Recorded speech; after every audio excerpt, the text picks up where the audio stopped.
तर रेशनिंग दुकानामध्ये sanitiser pad मिळावं, आदिवासी कातकरी गरजू महिलांना सॅनिटायझर पॅड मिळावं, भिवंडीमध्ये श्रमजीवी संघटनेनं तहसीलदार कार्यालयावर यासाठी आंदोलन केलं होतं। तहसीलदार अधिकारी नसल्यानं श्रमजीवीच्या कार्यकर्त्यांची नाराजी झाली। याबाबत श्रमजीवी संघटनेच्या कार्यकर्त्यांसोबत संवाद साधलाय आमचे प्रतिनिधी अनिल गजरे यांनी। पाहूया।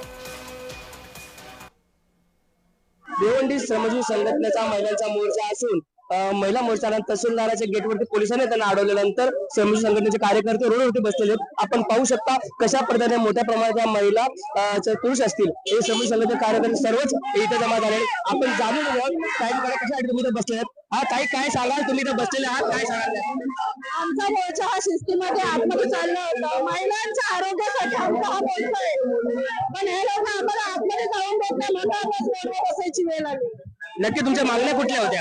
आमच्या मागण्या सॅनिटायझर पॅडसाठी मागण्या आहेत, महिलांच्या आरोग्यासाठी मागण्या आहेत। नक्कीच आपण पाहू शकता महिलांच्या आरोग्यासाठी सॅनिटायझर पॅडच्या अशा मागण्या होत्या। त्या संदर्भात पोलिसांनी आतमध्ये न जाऊन दिल्यामुळे सर्व श्रमजीवी कार्यकर्ते या ठिकाणी बसले होते। भिवंडीहून अनिल गजरे, जय महाराष्ट्र न्यूज।